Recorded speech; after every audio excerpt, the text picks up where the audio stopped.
تک رہتا ہے. سورج نکل ہے اس کے بعد طلوع فجر شمس یعنی اس کا اذکار کا وقت جو ہے وہ مکمل ہو جاتا ہے. شام کے اذکار کا وقت عصر کے بعد سے لے کر رات کے اول حصے تک رہتا ہے، یعنی مغرب تک رہتا ہے. عصر اور مغرب کے درمیان اور فجر اور سورج نکلنے کے درمیان یہ ہے. اس میں اگر یہ فضیلت والے وقت رہ جائیں کہ بھول جائے، کوئی رکاوٹ آ جائے، کوئی بات نہیں. آپ کچھ کے نزدیک صبح کے اذکار چاش کا وقت ختم ہونے تک بھی پڑھے جا سکتے ہیں، یعنی جو ظہر سے پہلے جو زوال کے وقت سے پہلے جو ہے اس وقت تک، اور شام کے اذکار رات کے 1/3 تک بھی پڑھ سکتے ہیں. لیکن بہتر اس کا جو وقت ہے جو بہت سے اسکالرس کے نزدیک وہ طلوع فجر سے طلوع شمس تک ہے صبح کے اذکار کا، اور شام کے اذکار کا وقت عصر کے بعد سے لے کے رات کے اول حصے تک ہے. اس کو نوٹ کر لیجئے اپنے پاس. آپ میں سے کوئی کچھ کہنا چاہے آج کے سیشن میں، کوئی ریفلیکشن ہے آپ کے، کیا سیکھا، کیا جانا، کوئی بات بھی کہنا چاہے. بہت کچھ آپ نے آج سیکھا ہوگا، کوئی بات ایک شیئر کرنا چاہیں. میم یہ مسافر کو اللہ کے سپرد کرنے کی والی جو دعا ہے پلیز اسے ہوم ورک میں شیئر کر دیں. جزاک جی اللہ. جی بالکل، ہم نے ہوم ورک میں شیئر کرنے کا پہلے ہی سوچا ہوا ہے، بالکل کریں گے. جی ممتاز آپ کہیے. جی باجی اس پہ جو استاذہ نے بتایا نا کہ اللہ تعالیٰ ضامن ہو جاتا ہے جن لوگوں کا نا، تین باتیں بتائی ہیں. ایک جو گھر میں داخل ہو اور سلام کرے، اور مسجد طرف جانے والا، اور اللہ کے راستے میں نکلنے والا. تو اس میں یہ گھر میں داخل ہونے والا کام تو ہم جیسی خواتین دیکھا جائے تو کسی وقت بھی کر سکتے ہیں. گھر میں داخل ہوتا ہے، کہیں باہر سے انسان آتا ہے، تو ایک چھوٹی سی بات ہے بھائی، گھر کھولو، لاک کھولو تو پہلے سلام کر لو، چاہے کوئی ہے کہ نہیں ہے، تو اللہ تعالیٰ ضامن ہو جاتے ہیں. تو یہ کتنی بڑی بات ہے. میں نے تو یہ بس کہا ہے کہ اب تو میں بچوں کو بھی بولا کروں گی، اور خود بھی انشاءاللہ. الحمدللہ چھوٹی چھوٹی سی چیزیں ہیں نا، اگر وہ ہم کر لیں تو دیکھیں ہمیں پتہ بھی نہیں. بہت اچھا لگا مجھے. الحمدللہ چھوٹا سا بظاہر چھوٹا سا عمل ہے لیکن بہت ہی اہم ہے. اور پھر دیکھیں اس میں کنسسٹنسی بھی ضروری ہے نا، استقامت کے ساتھ. اللہ تعالیٰ توفیق عطا فرمائے. اچھا جناب جی شہناز آپ کہنا چاہتی ہیں کچھ؟ جی میں کہنا چاہ رہی تھی کہ یہ دعا تو مجھے یاد نہیں تھی، لیکن جب میرے بچے جاتے ہیں تو میں خود کہتی ہوں اللہ کی سپرد، اللہ کی حفاظت، اللہ کی امان میں دیا. یہ تو میں میرے بالکل کہیں تھوڑا سا دور بھی کہیں جائیں گے نا تو میرے منہ سے یہ نکلتی ہے دعائیں، اللہ کے سپرد، اللہ کی امانت. تو دیکھیں بس ویسے تو آپ یہ جو والی بھی بات ہے. دعائیں دے دیں، بالکل جو جی بھی جی دعائیں آپ بچوں کو دیں، جی اپنے الفاظ میں ہاں بھی دے سکتے ہیں، اور بہت اچھا ہے کہتی ہیں آپ ہاں. کہ. اچھا لیکن میں ہم گھر چاہ میں رہے ہیں کہ مسنون بھی سیکھ لیں جی تھوڑا سا جی انشاءاللہ. بالکل صحیح بات ہے. انشاءاللہ بس ایک اور بات تھی، جب میں گھر میں گھستی ہوں نا تو پہلے بھی استادہ سے سنا تھا، تو السلام کی الحمدللہ عادت پڑھی پورا، السلام علیکم ورحمۃ اللہ وبرکاتہ. تو ایک دن میرے ہسبینڈ پیچھے سے میرے پیچھے آئے، کہنے لگے کوئی اگر آ گیا آپ کو سلام کا جواب دیا تو آپ کیا کریں گی؟ تو میں نے کہا کوئی کوئی بات بات نہیں، نہیں، اللہ آپ کی خوش ہوئے گا مخلوق کہ ہے. آپ کو دعا مل گئی ہے. اور دیکھیں آپ کو کیا پتا کہ کون سی مخلوق ہے، اور وہ دیتی بھی ہو دعا اور جی ہم جی سن بھی پاتے بالکل بعض اوقات. بالکل الحمدللہ. اللہ کا شکر میری بچیوں کو بھی عادت ہو گئی ہے میرے کہنے سے نا، وہ بھی الحمدللہ گھستی ہے تو کہتی ہے الحمدللہ. الحمدللہ. کوئی اور ساتھی کچھ شیئر کرنا چاہے آج کے سیشن میں، کوئی خاص بات سمجھ میں آئی ہو، کچھ کہنا چاہیں تو کہیے، اپنا نام لیجیے. 1-2 منٹ ہے ہمارے پاس. زونی آپ کہیے. شاید پروین. جی پہلے زونی میں تو کہہ لیں. دعا مجھے یاد نہیں، انشاءاللہ تعالی اب دعا یاد کروں گی. لیکن میرے بچے جب بھی جاتے ہیں نا، میرے زبان پہ آیت الکرسی ہوتی ہے. آیت الکرسی میں بچوں پہ پڑھ کے، اپنے ہسبینڈ پہ پڑھ کے، اور یا پھر گاڑی میں بیٹھتے ہوئے آیت الکرسی کا تو ورد کرتے رہتے ہیں، اور باقی دعائیں بھی پڑھتے رہتے. ٹھیک ہے بالکل. ثنا لاسٹ کمنٹ لے رہی ہوں، کہیے ثنا فاطمہ. السلام علیکم ورحمۃ اللہ وبرکاتہ. میں یہ کہوں گی، وہ جب ڈیتھ کی بات ہوئی تو میرے فادر کی ڈیتھ ہوئی تھی، تو انہوں نے بھی کلمہ ان کو نصیب ہوا تھا، اور وہ وضو کر رہے تھے. اور جب میں نے تعلیم دین کا کورس کیا تھا تو اس وقت جو ہے مجھے استاذہ یہی، میری برانچ کی استاذہ یہی کہتی تھی کہ تمہارے والدین جو ہے کوئی نئے کا انسان ہوں گے تو تم آج یہ کام کر رہی ہو. الحمدللہ الحمدللہ. تو آج سن کے مجھے استاذہ کے منہ سے بھی سن کے بہت اچھا لگا، اور بہت زیادہ الحمدللہ الحمدللہ. اللہ تعالیٰ اپنے والدین کے لیے صدقہ جاریہ بنائے، اور ہمیں ہماری اولاد کو ہمارے لیے صدقہ جاریہ بنائے۔ اچھا جناب، بس یہیں تک آج ہم بات مکمل کرتے ہیں۔ ہوم ورکس دکھا دیں آپ، یہ ہوم ورکس ہم آپ کے ساتھ آپ گروپ میں شیئر کر دیں گے سارے انشاءاللہ۔ اور آپ کو دعا جو ہے ہم نے کچھ حدیثیں شیئر کرنے کے لیے پڑھی ہے، عمل کی کوشش کیجیے، اور ترجمے جو ہیں یہ مختلف ہیں، دعاؤں کے بھی ہیں، قرآن کی آیات کے بھی ہیں، سب آج کے لیسن سے ریلیٹڈ ہے انشاءاللہ، یہ بھی آپ کے ساتھ شیئر کر دیے جائیں گے۔ امید ہے کہ آپ یاد کریں گے، اس میں دعا کا بھی ترجمہ ہے اور قرآنی آیات بھی ہیں، اور انشاءاللہ نیکسٹ ٹائم پھر ملتے ہیں ہم۔ اب یہیں تک ہم بات مکمل کرتے ہیں اس دعا کے ساتھ کہ اللہ تعالیٰ میں تجھ سے دنیا اور آخرت کی عافیت کا سوال کرتی ہوں۔ اب آپ کا پول ٹائم ہے اور ہماری ساتھی ندا آپ کو انشاءاللہ کنڈکٹ کریں گی اس کو۔ اوور ٹو یو ندا۔ السلام علیکم ورحمۃ اللہ وبرکاتہ۔ وعلیکم السلام ورحمۃ اللہ وبرکاتہ۔ جزاک اللہ خیرا کثیرا باجی۔ السلام علیکم ورحمۃ اللہ وبرکاتہ۔ جی آپ سب امید ہے کہ صحت اور ایمان کی بہترین حالت میں ہوں گے، اور قریب المجید کے مختلف سیشنز کو جو ہے وہ خوب اچھے سے ماشاءاللہ انجوائے بھی کر رہے ہوں گے اور دوسروں کے ساتھ شیئر بھی کر رہے ہوں گے۔ میں ابھی چیٹ دیکھ رہی تھی، الحمدللہ ہمارے ساتھ ایک نئی ساتھی نے آج جوائن کیا ہے جن کا نام امروزیہ ہے، اور اہلاً وسہلاً مرحبا۔ اور وہ بتا رہی ہیں کہ انہوں نے آج بہت کچھ سیکھا، اور اپنی ایک ساتھی کا بھی انہوں نے شکریہ ادا کیا، غالباً عظمیٰ انہوں نے شاید نام بتایا، اور وہ بھی ان کو کہہ رہی ہیں کہ جزاک اللہ کہ تم نے جوائن کر لیا۔ تو الحمدللہ دیکھیں، ایک ہم سب غائب ہیں ایک دوسرے سے، لیکن الحمدللہ ہم سب ایک دوسرے کو ویلکم کر رہے ہیں اور اپنے نئے ساتھیوں کو جوائن کروا رہے ہیں۔ اللہ تعالیٰ آپ سب کو ایک دوسرے کے لیے صدقہ جاریہ بنائے اور ہم سب سے قبول فرمائے۔ پول ٹائم ہے آپ کا، اور پول ٹائم میں طریقہ کار یہ ہوتا ہے کہ ہم ابھی آغاز کریں گے پول کا، تو کویسچن آپ کے سامنے آئے گا، اور 3 یا 2 آپشنز ہوں گے اس کویسچن کے، جو کہ اس کا آنسر ہوگا۔ آپ نے اس میں سے کسی ایک پر کلک کرنا ہوگا، اور اس کے بعد میں پڑھتی جاؤں گی، آپ کوشش کریں میرے ساتھ ساتھ چلیں۔ اور اس کے علاوہ یہ ہے کہ جب ہمارے پولز اینڈ ہو جائیں گے، سارے کویسچنز 10 کویسچنز ہیں، اور جب 10 کویسچنز مکمل ہو جاتے ہیں تو آپ نے اپنے آنسرز کو سبمٹ کرنا ہوتا ہے، اور پھر اس کے بعد ہمارے پاس ریزلٹس آ جاتے ہیں، اور آپ کو پتہ چل جاتا ہے کہ آج آپ نے جو لیسن سنا ہے وہ آپ کو کتنا سمجھ آ گیا ہے اور کتنا افیکٹو رہا آپ کے لیے انشاءاللہ۔ تو اللہ تعالیٰ آپ سب کے لیے بہت آسانی کرے۔ ہم آغاز کرتے ہیں، بسم اللہ الرحمن الرحیم۔ جی آج کا ہمارا ٹاپک ہے دشمن سے حفاظت کی دعائیں، پارٹ 1۔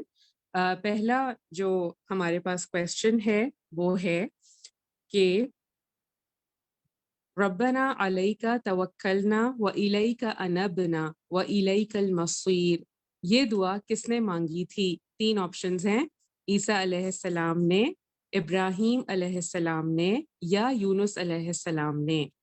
شروع میں استاذہ نے اس پہ بات کی تھی، امید ہے کہ آپ کو یاد رہا ہوگا کہ یہ دعا کس نے مانگی۔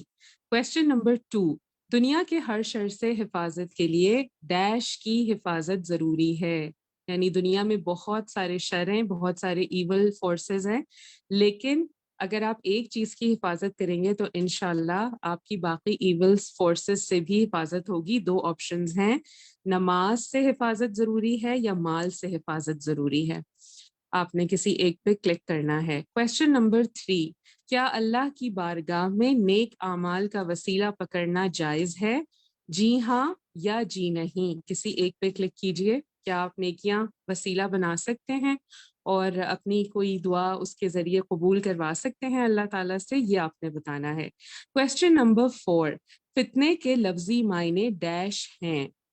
2 آپشنز ہیں، سونے کو آگ میں ڈال کر کھرا کھوٹا الگ کرنا، یا چاندی کو آگ میں ڈالنا۔ جی کویسچن نمبر 5، اللہ کی حفاظت پانے والے اعمال میں سے ڈیش، یعنی اللہ کی حفاظت کس عمل کے ذریعے آپ کو ملے گی؟ گھر میں سلام کر کے داخل ہونے سے، گھر میں جلدی جلدی داخل ہونے سے، یا خاموشی سے داخل ہونے سے۔ یہ آپ نے کسی ایک پہ کلک کرنا ہے، اس پہ بات بھی کافی ہوئی ہے الحمدللہ آج ڈسکشن میں بھی۔ کویسچن نمبر 6، کیا دعاؤں کی قبولیت میں گناہ رکاوٹ بن سکتے ہیں؟ جی ہاں یا جی نہیں۔ کویسچن نمبر 7، اللہ تعالیٰ کی خاص ربوبیت ڈیش کو حاصل ہوتی ہے، یعنی اللہ تعالیٰ کا جو رب ہونا ہے وہ کن کو حاصل ہوتا ہے؟ تمام انسانوں کو یا صرف مومنوں کو؟ Question number 8, عورتوں کو ڈیش کے لیے ساتھ جانے سے منع کیا گیا ہے، مریض کی تیمارداری کے لیے، جہاد کے لیے یا جنازے کے لیے۔ Question number 9، کعب احبار رضی اللہ عنہ کہتے ہیں کہ اگر اللہ تعالیٰ نے فرشتے مقرر نہ کیے ہوتے جو تمہارے کھانے پینے اور پردے کی چیزوں میں تمہارا دفاع نہ کرتے تو ڈیش تمہیں اچک کے لے جاتے۔ کون ہمیں اچک کے لے جاتا اگر فرشتے ہماری حفاظت نہ کرتے؟ پرندے یا جن۔ Question number 10، صبح کے اذکار کا وقت ڈیش سے لے کر طلوع شمس تک ہے۔ اس کی آپ نے صبح کے اذکار کا بھی ہمارا ریویژن بھی ہوا الحمدللہ، تو کب سے کب تک ہے؟ طلوع فجر سے لے کے طلوع شمس تک ہے یا تہجد سے لے کے طلوع شمس تک ہے؟ آپ نے کسی ایک پر کلک کرنا ہے۔ جی جناب، تو الحمدللہ ہمارے کچھ ساتھی اس وقت بزی ہیں پولز کرنے میں، اور ماشاءاللہ تقریباً 68 پارٹیسپینٹس ہیں ہمارے پاس، اور 52 جو ہیں وہ ابھی کر رہے ہیں۔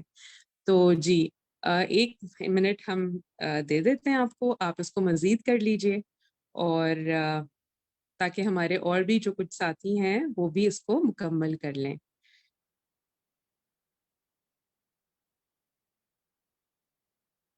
جی تو چلیں اب ہم ایسا کرتے ہیں کہ ہم آج کا پول ویسے ماشاءاللہ بہت ہی ایزی ہے، اور تقریباً آلموسٹ 80% لوگوں جو ہیں وہ 56 آؤٹ آف 68 نے کر لیا ہے الحمدللہ۔ اور ہم ایسا کرتے ہیں کہ ہم ان کے ریزلٹس کی طرف چل پڑتے ہیں، کیوں تاکہ ہم اس کو دیکھ لیں کہ کتنے لوگوں کے کیا آنسرز آئے ہیں۔ جی ہم دیکھ لیتے ہیں کہ جو سب سے پہلا آنسر ہے اور جو دعا دی گئی ہے، کہ دعا ہے کہ ربنا علیکا توکلنا و الیکا انبنا و الیک المصیر۔ آپ نے پک کرنا تھا کہ یہ کس کی دعا ہے۔ یہ دعا جو اس کا صحیح جواب ہے وہ ہے ابراہیم علیہ السلام کی دعا ہے، اور اس کو الحمدللہ 66% لوگوں نے صحیح جواب دیا ہے، اور آلموسٹ 29% جو ہیں وہ شک میں رہے، اور وہ عیسیٰ علیہ السلام نے کہا، اور 5% نے کہا یونس علیہ السلام نے۔ کوشش کریں دعا انشاءاللہ یاد کر لیں، اور انشاءاللہ اس کو یاد رکھیے گا کہ یہ ابراہیم علیہ السلام کی دعا ہے، اور یہ دعا انہوں نے کب مانگی تھی، اس پر استاذہ نے کافی بات بھی کی تھی۔ کویسچن نمبر 2 ہے، دنیا کے ہر شر سے حفاظت کے لیے ڈیش کی حفاظت ضروری ہے۔ ماشاءاللہ 100% لوگوں نے صحیح جواب دیا کہ نماز کی حفاظت بہت ضروری ہے اگر ہم ایول فورسز سے بچنا چاہتے ہیں۔ کویسچن نمبر 3، کیا اللہ کی بارگاہ میں نیک اعمال کا وسیلہ پکڑنا جائز ہے؟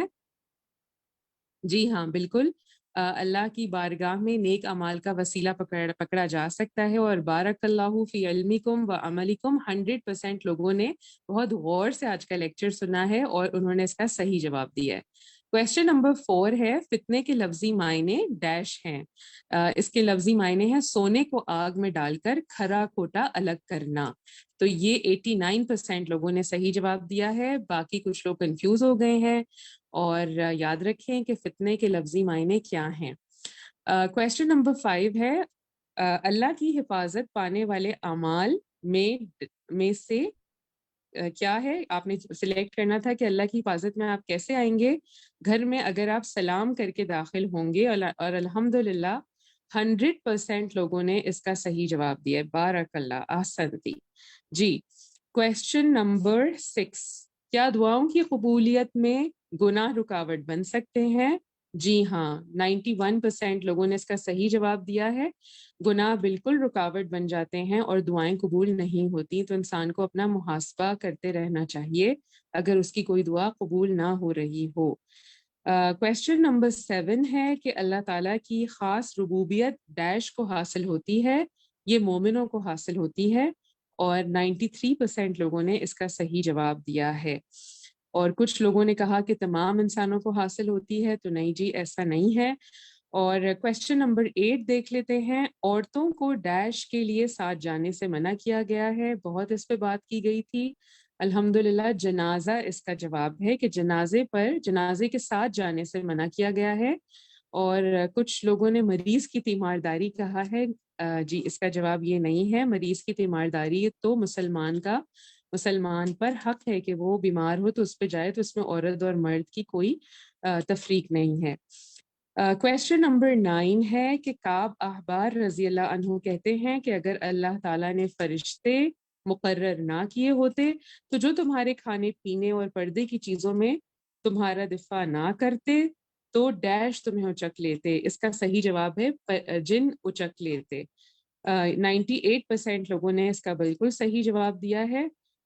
فرشتے جو ہیں ان کی موجودگی ہمارے لیے بہت ساری رحمت اور حفاظت کا باعث ہوتی ہے. تو اگر فرشتے نہ ہوتے تو یقیناً جنوں سے ہمیں سب سے زیادہ پھر نقصان پہنچتا، تو اس لیے یہاں پر جواب جو ہے وہ جن ہے. کویسچن نمبر 10 ہے صبح کے اذکار کا وقت ڈیش سے لے کر طلوع شمس تک ہے، اور اس کا جو صحیح جواب ہے وہ ہے طلوع فجر سے لے کے طلوع شمس تک ہے. تہجد سے نہیں ہے اس کا آنسر.